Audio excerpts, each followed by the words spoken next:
ঈদ মানেই আনন্দ, ঈদ মানেই খুশি। আর সেই খুশি সবার সাথে ভাগাভাগি করে নেয়ার জন্য আজকে সমতা নিউজের পক্ষ থেকে আমাদের ছোট্ট আয়োজন। ঈদ মানেই আনন্দের দিন, কিন্তু অনেকের মাঝে এই আনন্দ এখনো অধরা। তাই আমাদের আজকের এই উদ্যোগ। চলুন দেখে আসা যাক কতটুকু আমরা মানুষের মাঝে আনন্দ বিতরণ করতে পারছি। আসসালামু আলাইকুম নানি, ভালো আছেন? ভালো আছে, ওয়ালাইকুম সালাম। ঈদ কোথায় করবেন, ঢাকাতে নাকি গ্রামে যাবেন?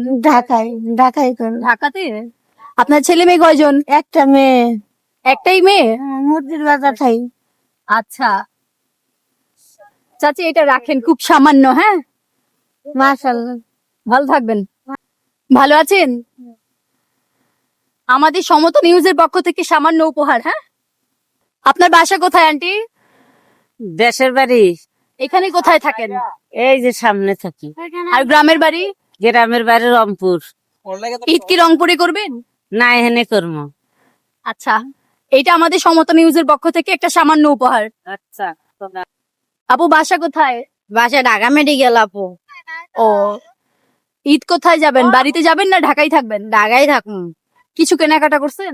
না আপু, টাকা পয়সা নাই দিয়ে গেলে কেনাকাটা করতে পারি নাই। আচ্ছা, এটা আমাদের সমতা নিউজের পক্ষ থেকে একটা সামান্য উপহার। হ্যাঁ, আচ্ছা, থ্যাংক ইউ আপু। ওয়েলকাম। আপনারা তো কাজ করে খান, তাই না? মানে প্রতিদিন এখানে কাজ করেন? হ্যাঁ, এক জায়গায় কাজ করি। আচ্ছা, তো ঈদে কোনো কেনাকাটা করছেন? গরিব মানুষ করছি হালকা পাতলা। আচ্ছা, এইটা আমাদের সমতা নিউজের পক্ষ থেকে, হ্যাঁ, একদম সামান্য উপহার ঠিক আছে আপনার জন্য। হ্যাঁ, একদম সামান্য উপহার। আপনার তো বাসায় একটা প্রতিবন্ধী মেয়ে আছে বললেন না? হ্যাঁ, আচ্ছা, এটা ওকে দিন। আমার মেয়ে প্রতিবন্ধী। আচ্ছা, এটা ও, আমাদের 22 বছর, আমাদের 22 সমতা নিউজের পক্ষ থেকে ঈদের জন্য একটা সামান্য উপহার। হ্যাঁ, এটা ওকে আচ্ছা, দিন। ঠিক আছে। এতক্ষণ আমি আপনাদের সঙ্গে ছিলাম সহকারী নিউজ রিপোর্টার প্রীতি, এবং আমাদের সঙ্গে রয়েছেন আমি মোহাম্মদ নাইম, নিউজ এডিটর। এবং ক্যামেরা সহযোগিতায় আমাদের সঙ্গে রয়েছেন মাহিদ। ধন্যবাদ সকলকে। অগ্রিম ঈদ মোবারক। আসসালামু আলাইকুম।